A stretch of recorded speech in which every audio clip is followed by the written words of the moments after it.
Hey,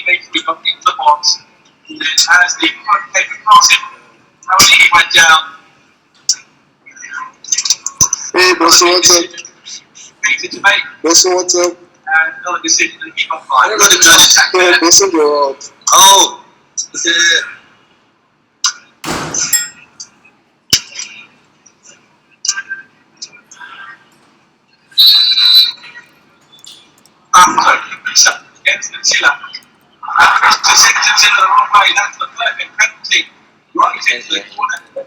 up? Why can't those guys just come up here? Alright.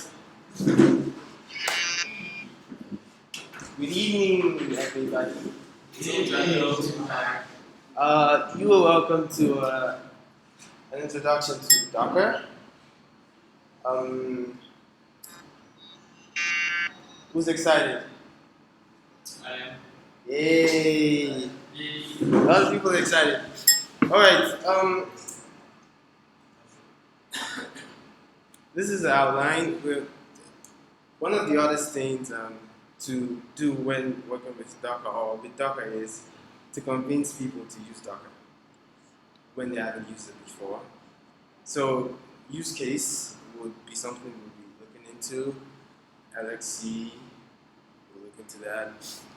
Overview of Docker and then shipping Docker with Node.js and shipping Docker also with Python. But shipping Python with Docker, rather. Alright. Okay, use cases of Docker. Typically, say I had a web application and then I have to deploy my web application. One thing that I would want to consider is all the things that I have set up for my web application to work. How do I get them set up at my host? Like I have Mongo, I have Redis. I'm using a whole lot of things that work on my computer locally. But how do I get them to work on my host? Like I'd have to start looking for a Roku or some host that supports all of those services or some of those services. I just have to find some resource that supports all of those services. And that might be difficult to achieve.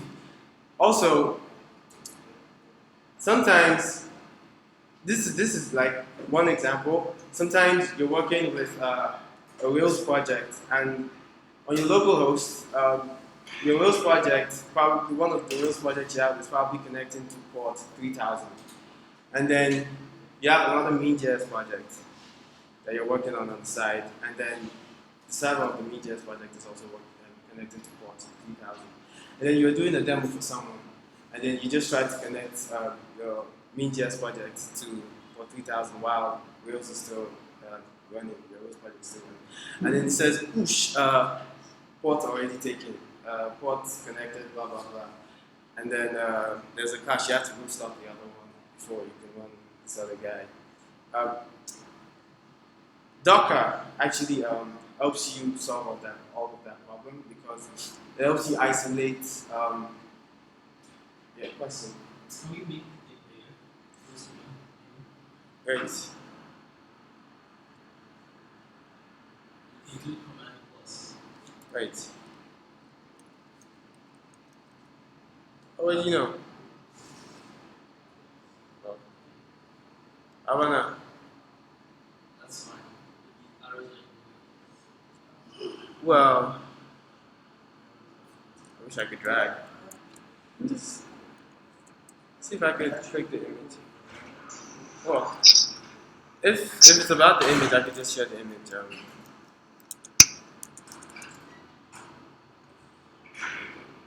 Right.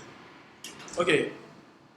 So these are a few cases where you get frustrated out of the setup of your environment when developing something. So what Docker does is it helps you isolate your entire environment as regards to a certain project. So imagine you have a computer and on the computer you have one project that you're working on, and on that same computer you have another project that you're working on. And because you have so many things that the first project works with, you need you just feel like you need another computer to set the other project down. So instead of buying another computer, you just have like virtual computers inside that one computer, and that virtual machine is something that Docker provides, right? I don't know if that makes sense. Okay, so use case, it simplifies configuration because you get to set up your entire environment with a Docker file. When you set up your environment with a Docker file, that's like you just have to write the script to set up like the Docker file. You set up, you configure it, and then boom, you execute it. You have the environment set up. You don't really have like imagine the case where you had to switch from your Windows computers to your Mac computers, and then you had to install Glue, you had to install Glue, you had to do MongoDB, you had to do all those many things. If we were using Docker, we probably had written those things like set up our environment when we were using Windows with the Docker file that just configures, okay, install this, do this, blah, blah, blah. And then when we moved to the Mac, all we just needed to do is we just execute our Docker setup that we created from our Windows from when we started the project. That makes sense? Yeah, it might seem a little vague now because we're just sharing images, but we'll get to it. So simplifying configuration, that's what I mean, because once you do that once, you don't have to do it over and over again. You just need to execute. It's like do it once and then write once, execute many. Yeah, so it's like write once and execute many times because you just write the configuration once and then you execute it a lot of times. And then developer productivity. It helps you. It obviously is productive. Sorry, somebody is not muting. Is that?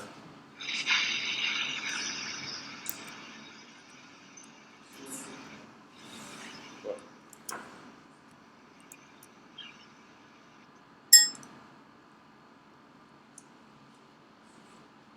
Okay. It's moving now. All right.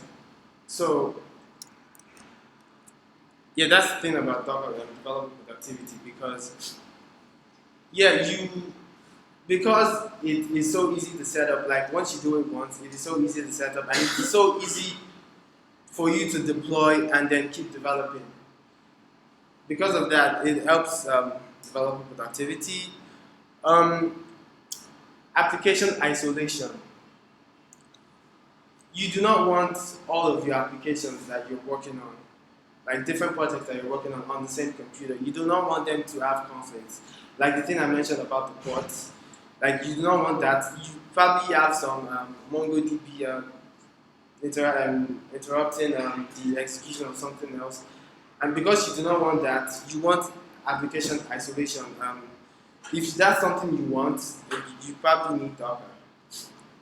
Um, yes, server consolidation.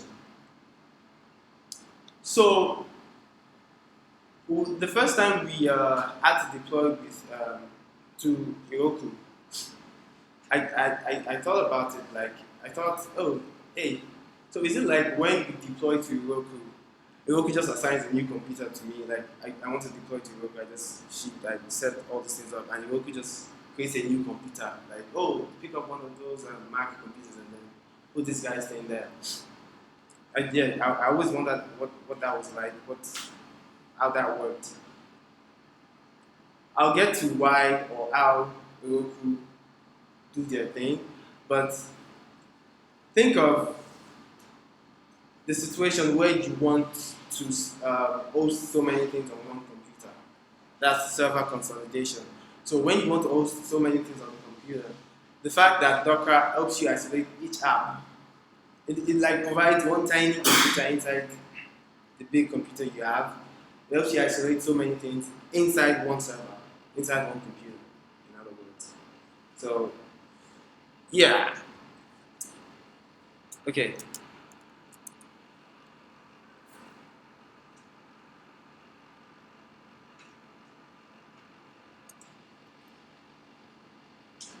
All right. LXC.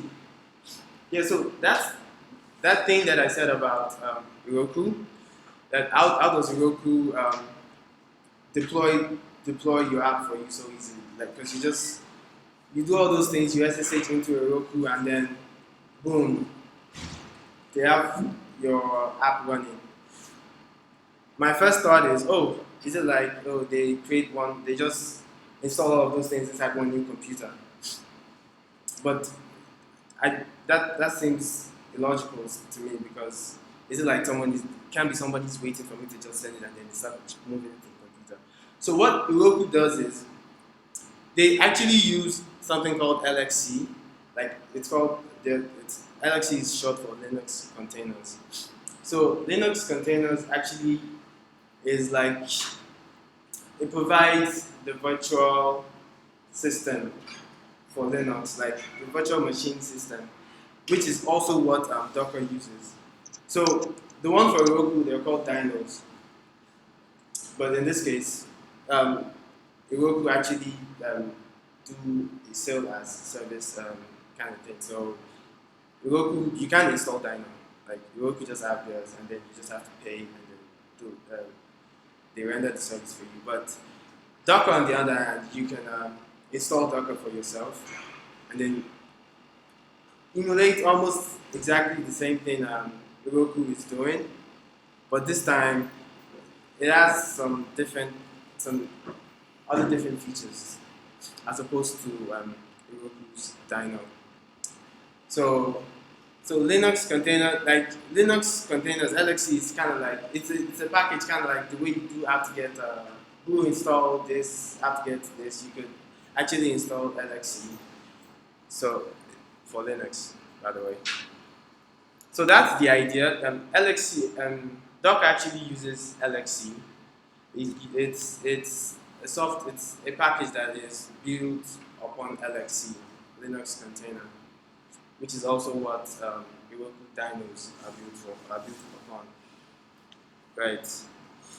Are there any questions thus far? Anything not clear? No?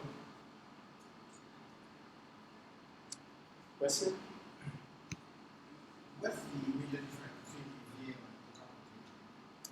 and A virtual machine and a Docker container. Right. So actually, a virtual machine actually needs to be provided for a Docker to work. But the thing is, virtual machines like VirtualBox, when you install Linux on on the VirtualBox, for example, they actually take memory. There's a way they take memory on your computer as opposed to Docker. Docker actually uses namespacing. So, say say you had how do I put this? The bottom line is Docker actually uses the same file system as the machine it is installed upon, but the only thing that it's like you're still on the same computer, like it's still the same environment, but it just puts a namespace upon that container. So it's the same thing, but it just says, oh, this one is for this container. It just names that container, and then oh, this is for this container. Oh, okay. And it just gives it everything, but it's still so because of that, it actually manages memory a lot more as opposed to virtual machines generally. It's not similar to the way Python works. Python virtual env, I didn't actually have to do a workshop on Python virtual env. So I'm not really sure how Python virtual env. That also shares the file system. Oh, right. But then again, it shares the file system, but I do not think it completely isolates the entire environment. Right. So, I don't know if I answered your question. If I'm right. Okay. Brief overview on Docker. Like there are a couple of concepts concerning like as regards to Docker. There's Docker images, Docker containers, and then a Docker file. Also, there's also Docker Hub, kind of like GitHub. So if I take if I was building something, say a project, and then I have the entire environment set up, I have MongoDB installed, I have all these things installed, and then I want to take them, I want to bundle that entire environment into one piece so that I could use it somewhere else, so that I could take advantage of what Docker provides. When I grab that entire environment and I bundle it into one piece, it's called an image. So that's a Docker image. And then I could just I could just push that image into Docker Hub, like GitHub. So I push that image into Docker Hub, and then somewhere else on my system, like somewhere else in another system, I could pull that image and then run it. And then once I run it, bam, that the same environment that I had another system set up on my system. Every app that needs to be installed, everything that that is required for that environment to thrive. Question? Right. Okay, so that's what you just said. Yep. Can I use some like Windows and just pull? Yeah, totally. But the thing is, like as I mentioned earlier, Docker is built upon. Yeah, 1 second. What? No, I'm sorry. What? Say you use your file system. Yeah. So the thing is, Docker is built upon Linux containers. So actually, if you wanted to use Docker on your Mac, that's why I said you need a virtual machine, because you actually need something to emulate a Linux environment. So it actually does work on a Linux environment. So if you wanted to install Docker on your Windows computer, you would install boot to Docker as opposed to just Docker. So boot to Docker just it comes with a virtual box and everything. So it kind of like just boots from the Windows to Linux environment, and then it gets into Docker. So it's all Linux environment anyway, even though it's on your Windows, it's still a Linux environment that's Docker. The other question too, like oh, same question. Okay. Right, so that's an image, a Docker image. Meanwhile, a Docker container is what I bundled into an image.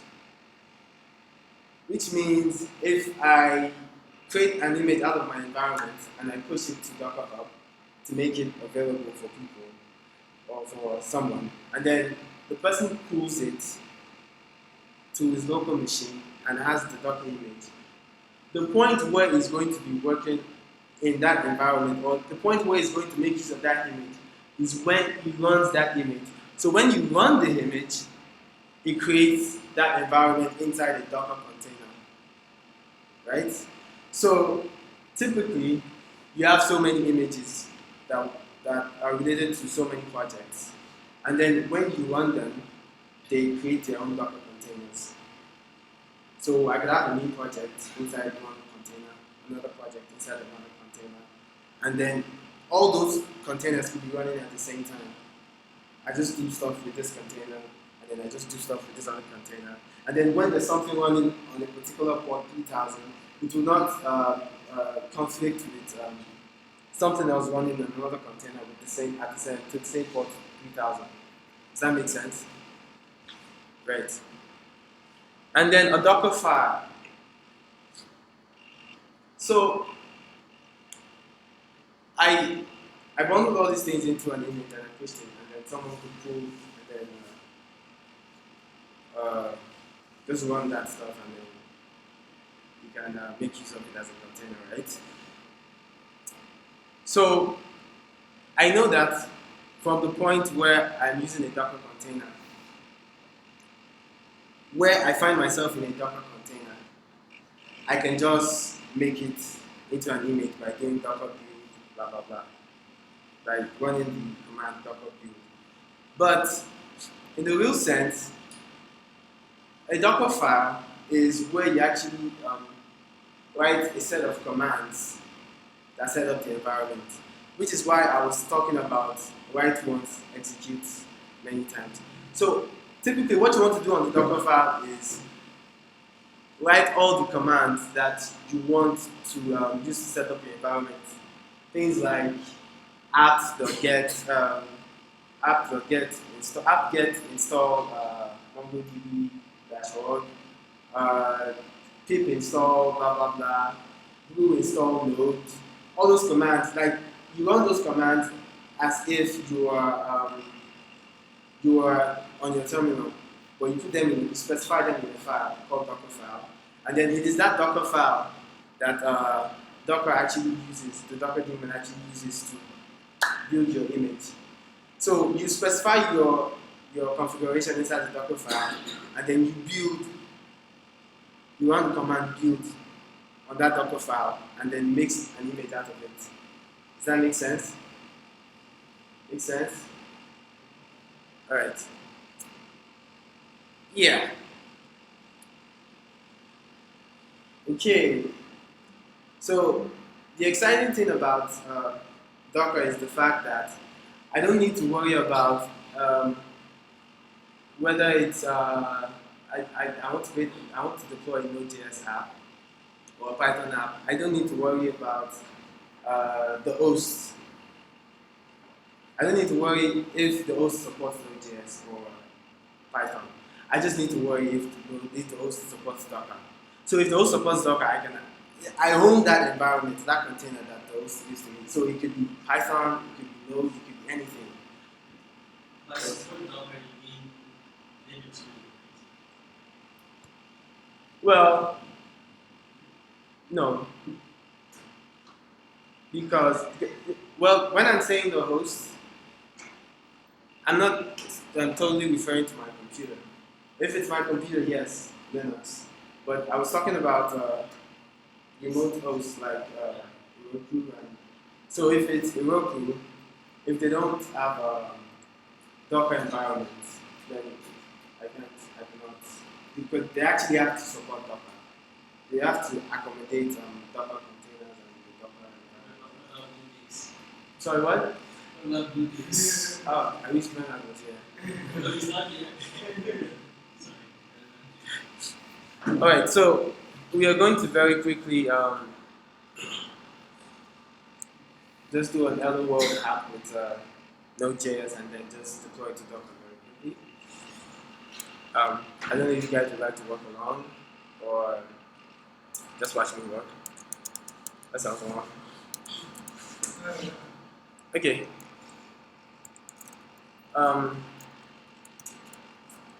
So what we want to do is we want to create an app, right? So I'll just make a folder called Docker example node. I think I have one there already, so I just call it Docker 2. And then we cd into that directory.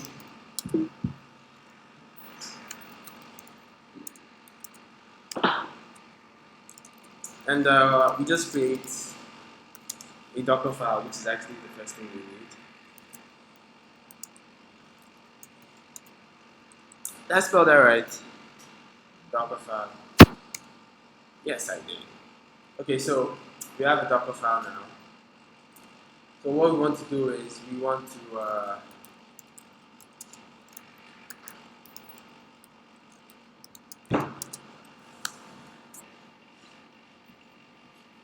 we want to set up our environment with the Docker file, like configure the Docker file to set up our environments the way we want. Okay, so if yeah, you have a question? Oh, okay. So we have a computer now. We want to start a new project. What do we do first? We just have a computer, and then we want to set up for node project. What do we do first? Anybody? Somebody? Sorry, what? Yeah. So we created a folder already. and then you created a Docker file, and then the Docker file is supposed to contain everything that sets up the environment, like it's supposed to configure our environment. So imagine our environment is just Linux. So what do we do? Sorry, what? You have to install. Right, we need to install Node or something, right? Okay, yeah, so what we want to do typically is, I should probably just come here. So what we want to do typically is this guy.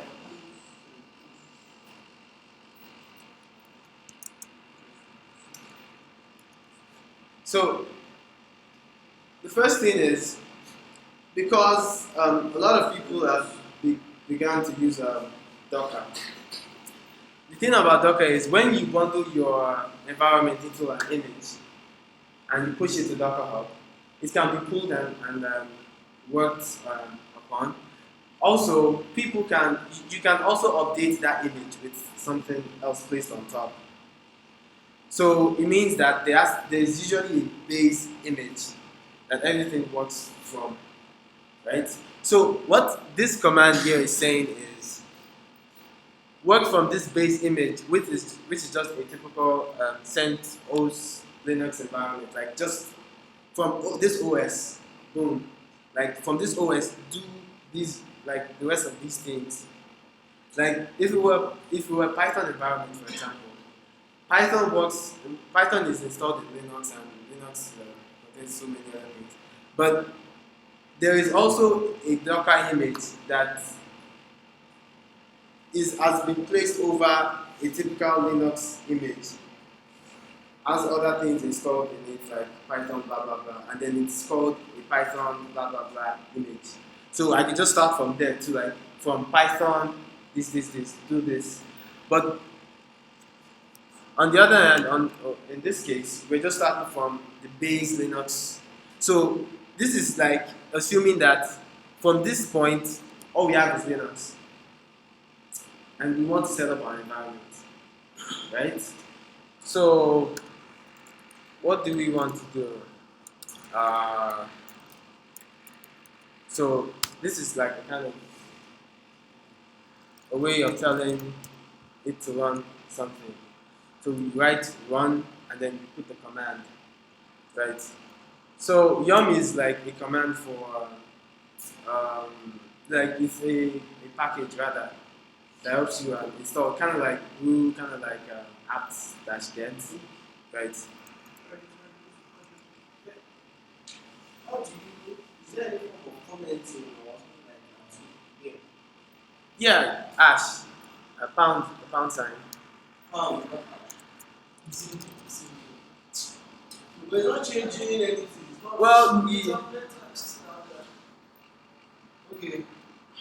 you want me to do that now? I actually tried it, so it didn't show any difference. Right? I'm sorry, what? You tried what? I tried hash something, but I was expecting Oh, to like change. to highlight it. Oh, you're trying it on your system. Well, yeah, you probably need to do command shift B, install. Yeah. So right now he's writing a plain text. Yeah. So that run is not going to work. Huh? That run is not going to work. Let me see if I can do that very quickly.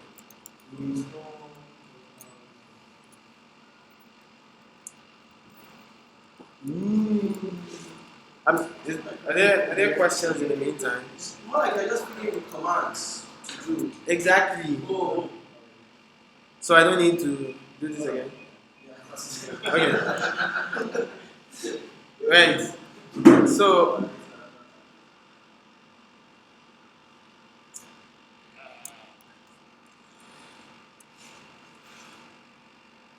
let me just do this.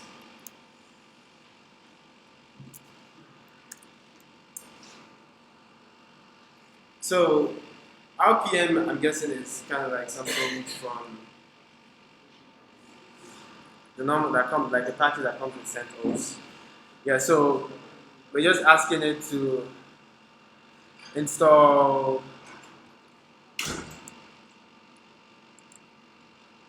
Oh, I'm sorry. 1 second. Oh yeah.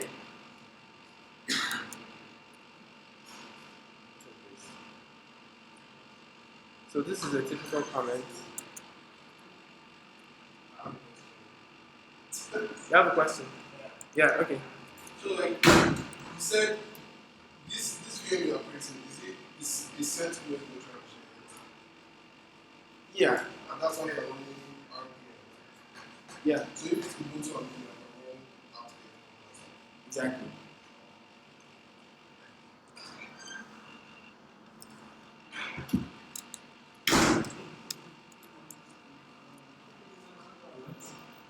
James doesn't agree.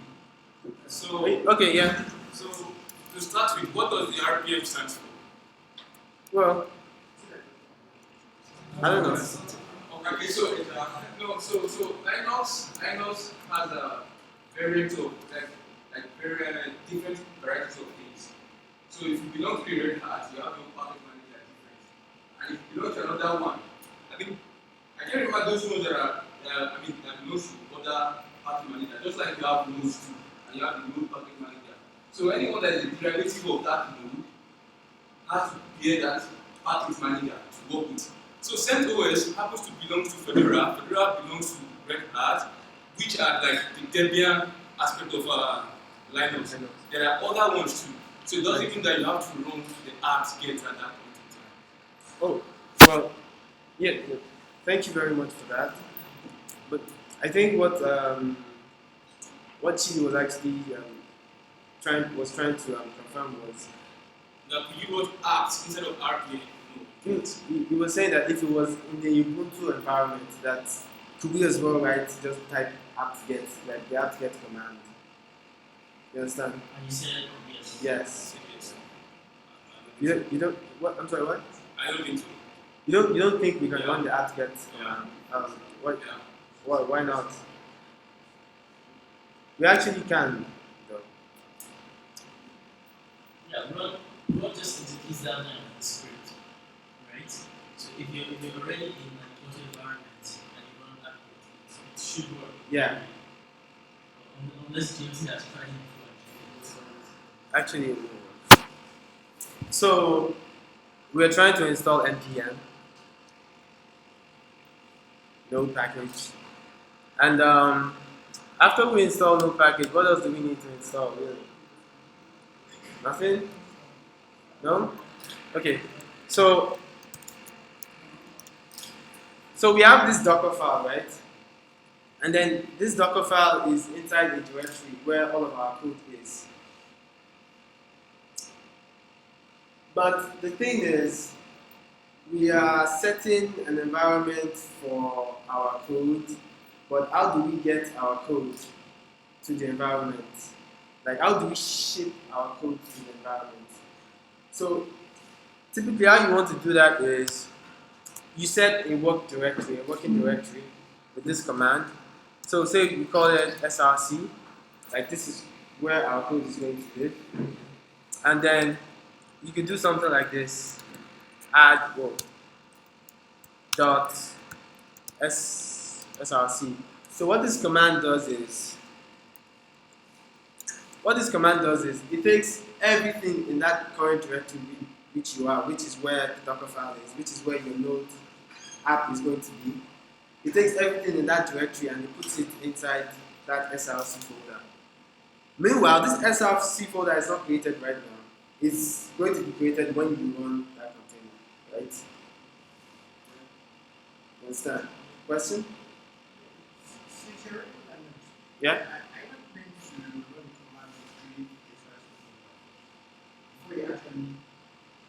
Yeah. So, as opposed to writing a work directory, we could just do make dir src, and then we change into But the work directory, like the work dir command, just does that immediately, like creates the folder. So the work dir is a Docker thing that just handles that for you, and then the hard just adds it. Make sense? Right. So there's a difference between a run command, and then a cmd command. So a cmd command, okay, let me just write the cmd command first. So at the end of this whole thing, we've installed npm, which I think is all we need for a hello world app. So at the end of this, we just want to do how do you do it? Node.js, and then probably src slash app.js. So the assumption is in my app.js file, I have something that creates server like the normal node way, and then what I want is after I build this stuff, like imagine this is actually for shipping to Heroku. Say Heroku supports Docker, and this is for shipping to Heroku. All I want to do is I want Heroku to run the image, and then once it runs the image, my app is up and running. I just go to the URL, right? So it means that after all of these all of these commands are run, like after it sets up the entire environment, what do I want it to do? So after it sets up the entire environment by running all these commands, what I want it to do is I want it to go to the terminal and then run this command. So this command is not part of the build. This is not part of the setting up of the container. It's kind of like what you run when you're inside the container. So what I want to do is after I set up the entire environment, I now want to start my server. Does that make sense? So that's why you do the CMD. So, why are you using yum install while into running RPM there? Am I not running RPM well? Under install node.js and npm. No, So, I see yum install while npm there. yeah. So, why are you not running RPM? Well, I'm quite sure that I can get npm under yum. I haven't really tried RPM. The thing is, like, I'm actually seeing RPM for the first time because I had to start this from CentOS, but I'm quite sure I can find it under yum, like very easily. So that's why I'm installing it from yum, because yum is also like an installer package, like it manages all these packages for you, like helps you install these things very easily. I don't know if that answers the question, because RPM is semi kind of like CURL, where you just type the URL and then you. No, go on. It's not a URL. It's not a URL. I'm sorry. Okay, right. I'm sorry I wasn't able to answer the question. Okay, so are there any questions so far? No? No? Yeah? I have a question. Yeah? This don't specify sense OS. Yeah. So I guess you don't specify sense OS. You Yep. use Linux. You use Ubuntu. Oh, you mean Docker. right? So I guess you don't specify From CentOS. okay. From CentOS to CentOS. Yeah. What OS would be your default?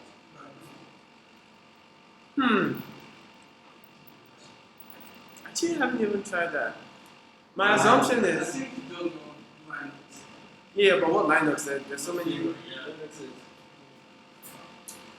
My assumption is it always needs a base to start from, and I'm not sure if it assumes a default as you expect. I'm not sure. I think the default is Debian. Debian. Yeah. Okay. Sounds fine. All right. That's pretty much all you need for the setup of a Docker file for this environment. So I'll just come. All right. Also, sorry about that. Also, you need to expose a port. Sorry. So we know we are going to be connecting to a port, right? Like when our server is running, we know we're going to be connecting to a port, like 8080, 3000. So what we actually want, we need to specify, we we don't really need to specify according to the port according to the port your server is going to be running on. But we need to at least expose a port for your server to run on. So if you expose port 8080, there's port 8080 available for your app to run on. Does that make sense? Okay. So I'm just going to grab this to make sure nothing was left out. We could go through this again, install npm, set the working directory, add everything on the current directory to the working directory, and then expose this port, and then run this command. I wrote this command this way because I thought it would seem a lot straightforward, but by convention, it's usually written like this.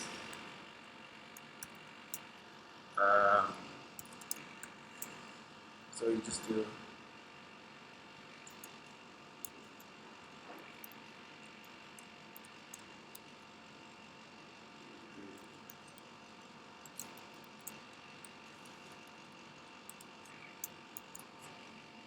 like this.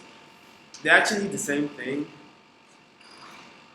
but this is a lot more conventional. Alright, so we have our Docker file set up. What we need to do now is create. Hey, hello, Mustafa.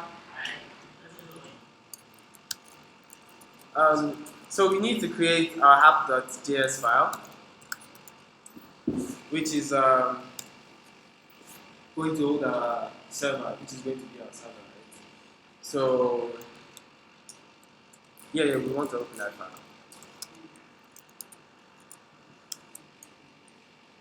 Okay. So what do we do? This is a JS file. No, I haven't worked with Node in a long time. Think HTTP equals. Somebody help me. What? I'm doing fine. Thus far. Okay.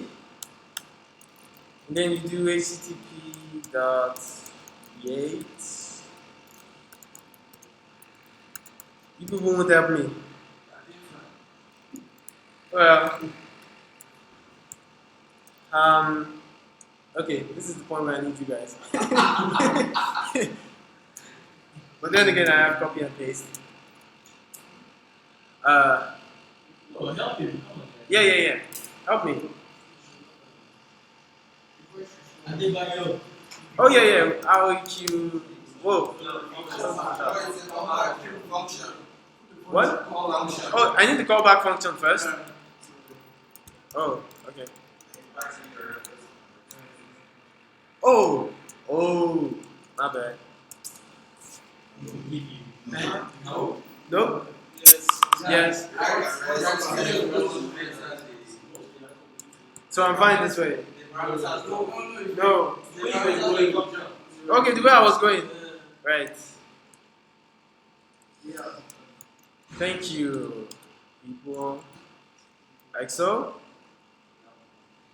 Right. Okay. So what do we want to do inside? Wait, what do you have tabs? Why do I have tabs? Alright, Sublime text too. I can take this too.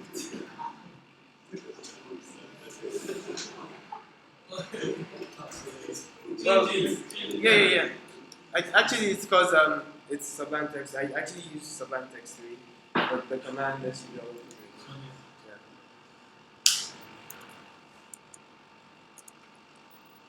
Yeah. I can just change it. I can now. Alright, what do we do here? RES, I'm guessing it's RES or something. Anyway.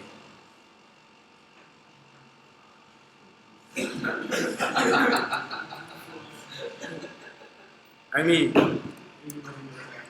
I know, right?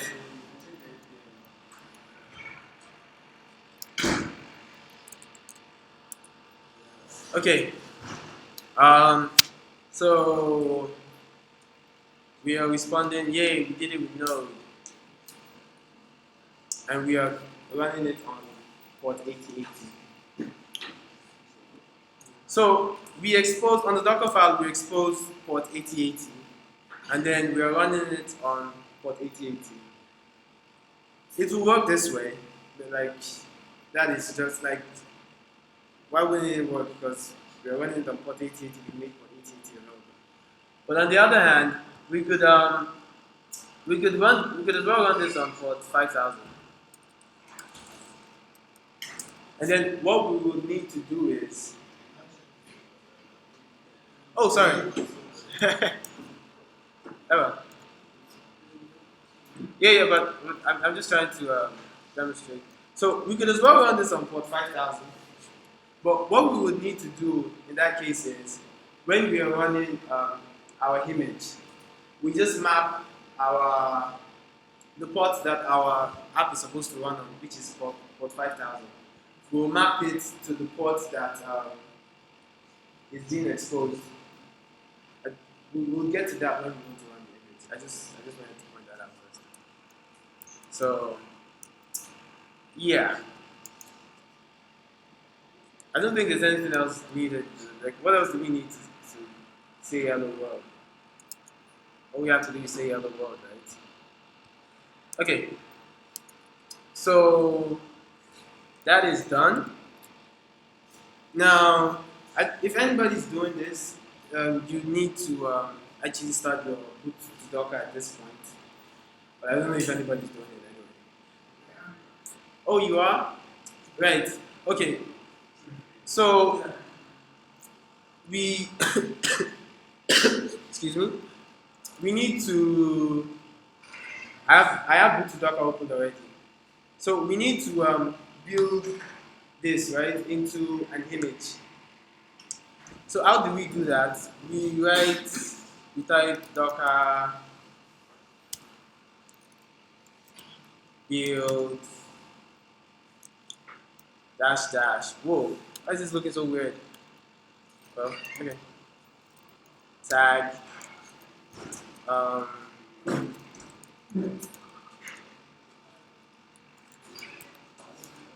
example docker.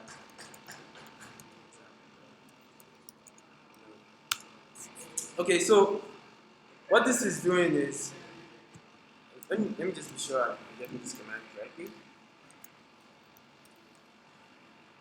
Yeah, right. Just need,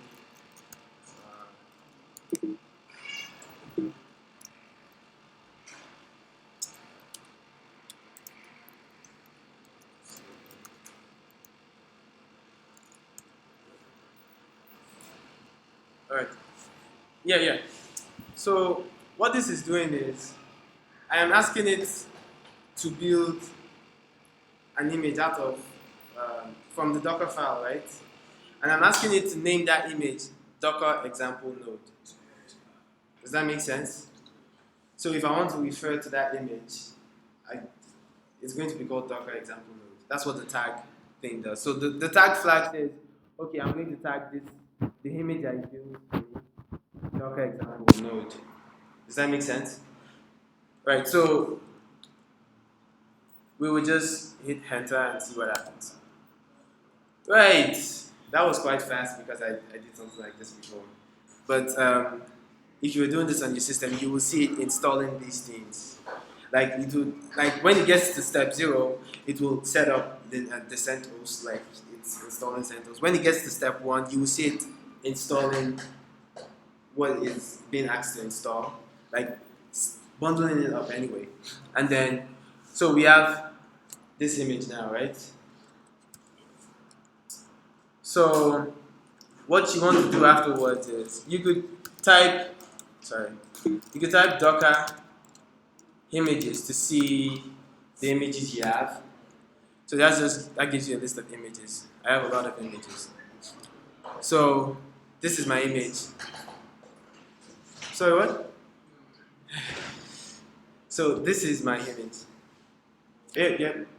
Yeah, so when you ran that build, blah blah blah, Yeah. was it not supposed to run a command as well? That node command. Yeah, you found. Exactly what I said. So that node command is when you act. So what I did just now is I built the entire bundle into an image. So that image is just an image that I'm not making use of yet. I just bundle it into an image and I push it to say Docker Hub or some other hub. And then because I want to deploy into Heroku or something that supports Docker, I I run that image. Like I do Docker run as opposed to Docker build. So I do Docker run the name of the image. So what happens in that instance is it does all those, it sets up the entire environment and then it runs the command, that last command.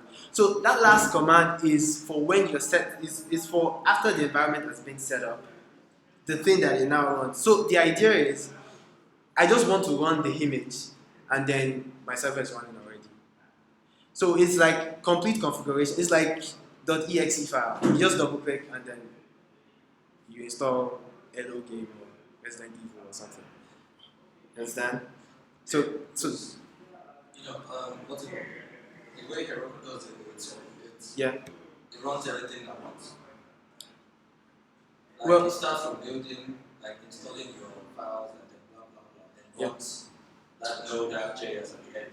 Right. So similar to a Docker file, Heroku actually has a build file where you can specify almost exactly the same thing. I haven't really looked. There are quite a number of similarities between the way Docker works and the way Heroku works. The first difference is Heroku just does it as sales, like sale as a service or service as a sale. So Software as a service. oh, software as a service. I'm sorry. so you don't have access to Dino. Like you can only subscribe and then they offer that service for you. But because Heroku also use the Dino also uses LXC, so quite a number of things that are similar. Are you familiar with Heroku build pack? Yeah, so it's kind of the same. So it actually happens in the background when you install it, when you're deploying to Heroku. Okay, so yeah, so this is my image, right? Right? Okay, so what I want to do now is I want to push the image to a Docker Hub. Like, I want to make it available publicly because it's only on my computer right now because I only built the image and I left it on my computer. So typically what you run is, I'm sorry, push, right. You could run a command like this. Docker image push. And then you probably, like GitHub, you have a username. So you do something like this. Right? And then it pushes under your account in Docker Hub. But we want to deploy. So in order for us to deploy, we are going to be deploying under something called Tatam. Oh, why did I just do that?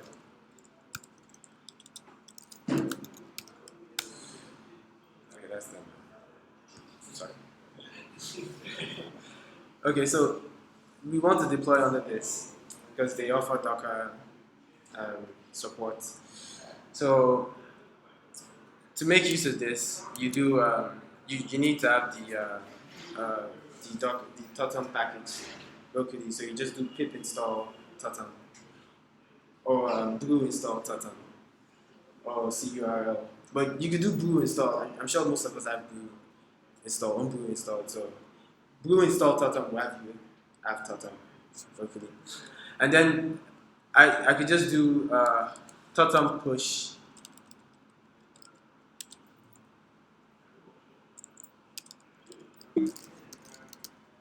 totem push, and then this will just push to my repo under totem.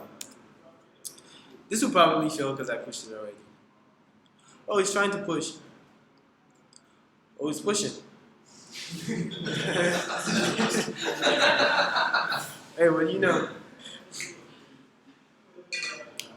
Well, at least I got to show you guys how it pushes. So I'm glad it pushed anyway. So now we have it on.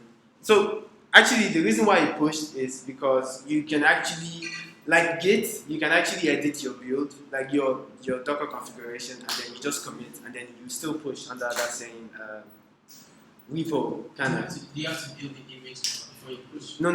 The first time, yes. Then, but again, you just do because afterwards you're actually working off that image. So subsequently, you just do Docker commit, something of sorts. Yeah. So Docker commit. So when you do commit and then you push, but I didn't really change it. Bottom line, the reason why the push didn't fail is because it actually expects you to push every now, like it expects you to change something and then push. Make sense? Right. So we've pushed.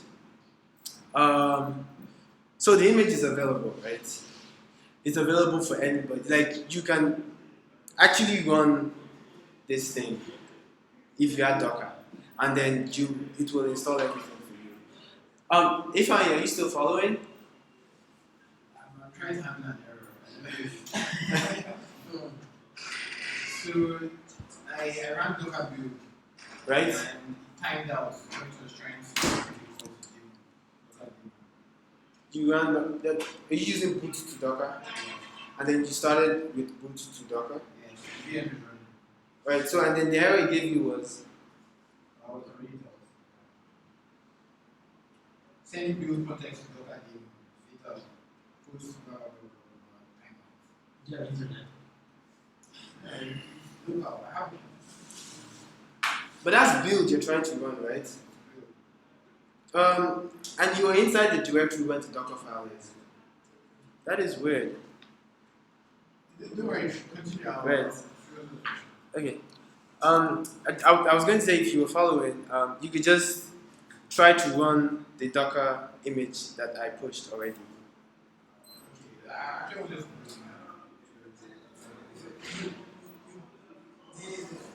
the image is now on. It's not on Docker. Yeah, it is on this URL because they support Docker. They do Docker repositories too. Okay. Yeah. So it's like a replacement for Docker. Docker Hub, yeah. Not really a replacement, just like you have GitHub and you have Bitbucket. Right. Okay. So because I'm using Totem, I can connect with connect to my dashboard in Totem. So typically this is my dashboard here in Totem. Here I have my dashboard, right? So I can see what is running and what is not running, right? Okay, so this is what I named a container that I had run earlier today. So now we want to run a different container out of the same image, like out of the image I just pushed, right? So that I can host node server, blah blah blah. So we do.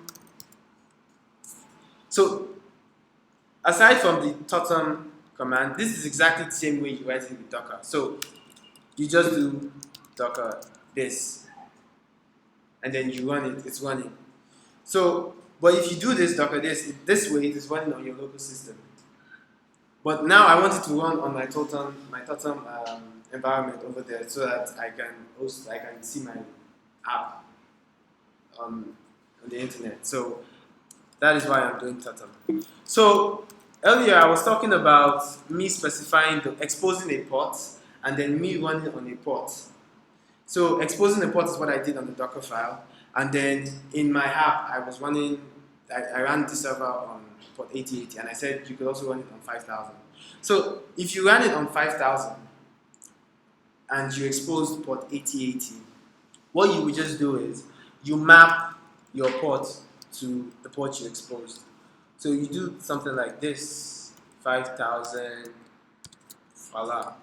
So this maps the port your app is supposed to be running on to the port the Docker container is exposed to, right? And then nothing fails and your app still runs gladly or silently. Alright, but we specified for 8080. So what this command means is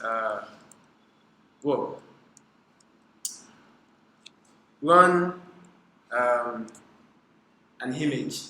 Like this is like saying create a container out of an image, and then just create a container out of an image. But so what really happens depends on what you put inside that image, and what really you put inside that image depends on what you put in your Docker file. So this just does what we set up, and then the dash name flag is what you name the container that runs.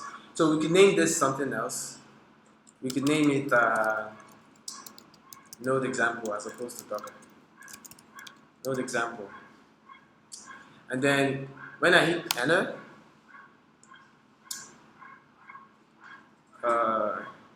okay, so it's running now. And then if I go to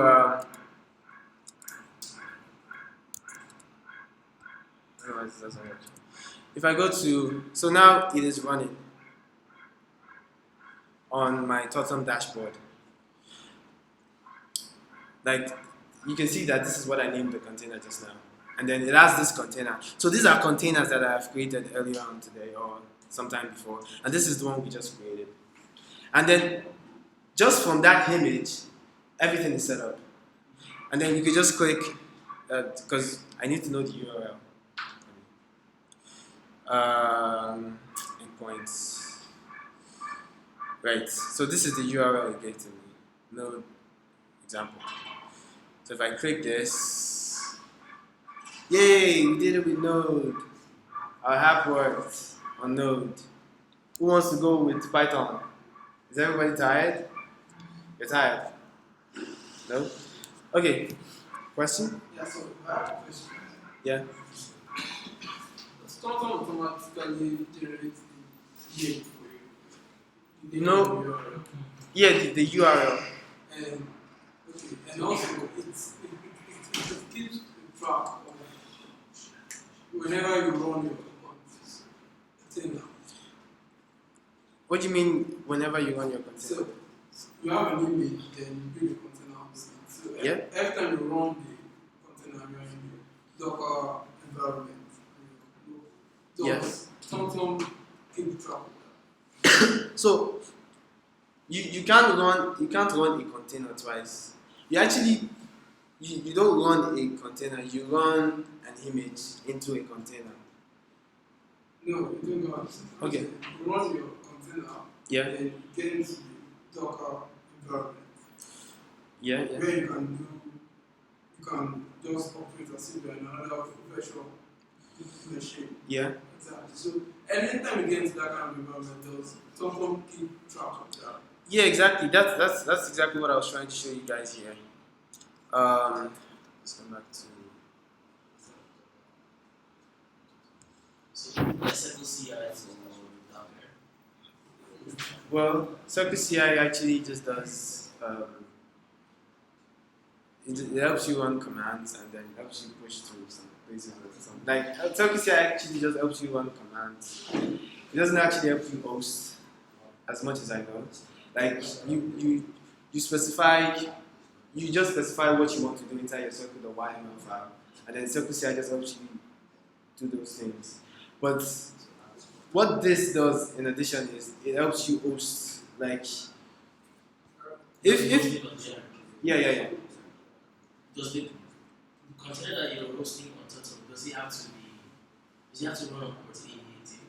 No, totally not. Like So I can run things like Redis and stuff and still exactly, like I didn't include it in the Python app too, but you can run MongoDB inside that container. You can you install everything you need. Install Mongo, install Redis, install everything you need. So I have a question. Right. Are you guys done? No. Oh, So yeah. the question is still like every time I start a container and I get Yeah. to Docker environment, it's Yeah. automatically keeps track on TomTom. Yes. Yes. Really? So the reason why that is happening is because we have a total module. So typically, when you do Docker run a certain image, you're running it on the environment you are, except you SSH in, like you SSH into an environment, like you SSH into someone else's computer or something. But when you do Docker run, if I had done Docker run, it would be on this computer instead. But because I want to connect to my Docker daemon in Totem, so that you'll be able to access that the URL via internet. Because I wanted to do that, I had to subscribe to Totem, right? And then so if I run Totem command in place of Docker, it just takes it to my Totem environment. So out of that same image, I could actually just run another container rather. So if you name this container something else, like well,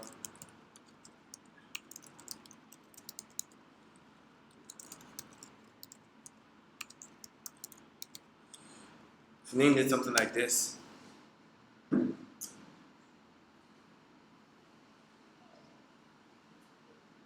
so you see, even though it's on the same port, because it's a different container, they don't conflict. And then if you go to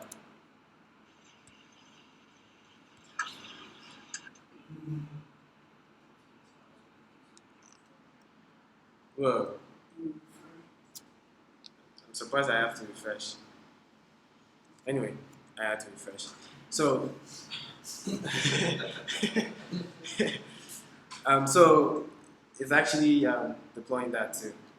Make sense? I have a question. All right. Yeah. Sorry. So apparently with Docker, you're only supposed to run one service inside the container. Right? So a deployment for an application is usually a suite of containers that communicate with each other. So if I was doing like, if I had Redis app or I had MongoDB, Yeah. and I had my Node.js, right? Those would be in three separate containers, right? If I was doing, how can I use Totem to do that? Okay. First of all, okay. So you're saying if you wanted to host your MongoDB and your Redis and your actual app, and you wanted to put them in different containers. I'm saying you should put them in different containers. Okay. So how do we make a single deployment that uses all those things for one app? Because they are different images. Yeah, and then they're actually isolated. So Do you do a Docker with Dockers? well, Or, I would. So this is the idea. Actually, so this is the actual idea. So what happened when we did this? There was a URL to access this, right? Yeah. And then there was a port that we exposed that we could connect to. So if we ran MongoDB in a different container, there's a URL to access that, right? And then there's a port that we exposed. So inside our Node app or our Node app configuration, right? But it's just finish it for other people. Just in case. Okay, yeah. So inside our Node app, we will just connect to our Mongo through the exactly and the ports. Makes sense, right? That's pretty much all as regards to Node. If we wanted to do this with Python, just to show that exactly the same thing, like we could do exactly the same thing regardless of the environment. Oosh, but who doesn't mind to do it with Python?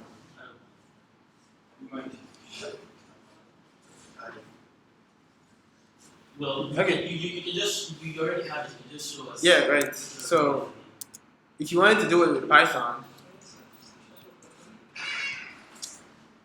right? So this is Flask. Okay. ignore this for the first time you see it, and now look at the Docker file. So in the Docker file, we're starting from a Python, as opposed to the CentOS environment we started with in Node. This time we're starting from a Python 2.7. Can I interrupt? I figured out why I have the Right. error. You export the variables. Those variables, if you run this Docker stuff, Mhm. it shows you variables and tells you export them. Yeah. I didn't export them. Oh, did you just install boot Docker? I installed this plan, but I did those variables that are hash. Right.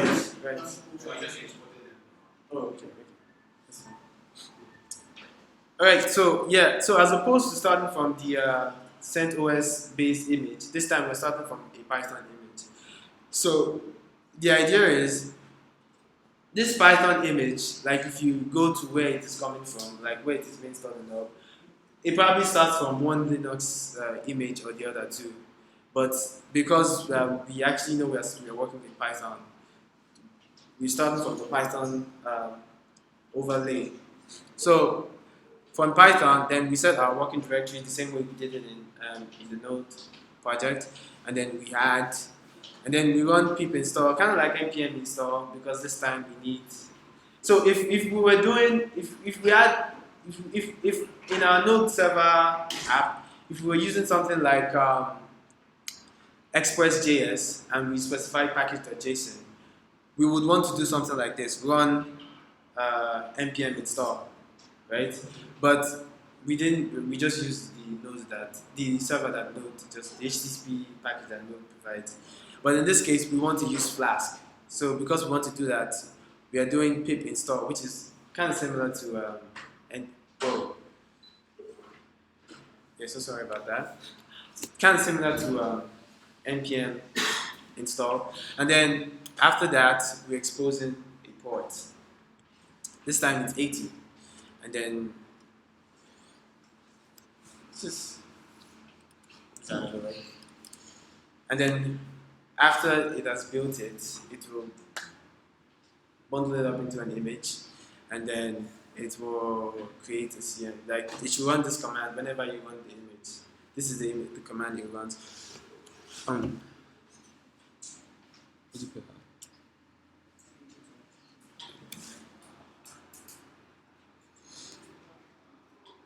I didn't even realize it. I wasn't showing you guys.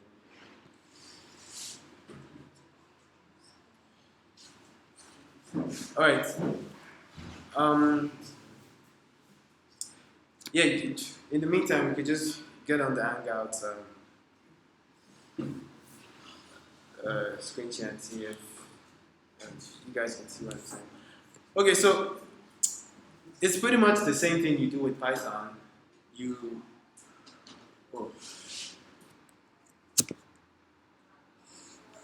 Why is it so hard to come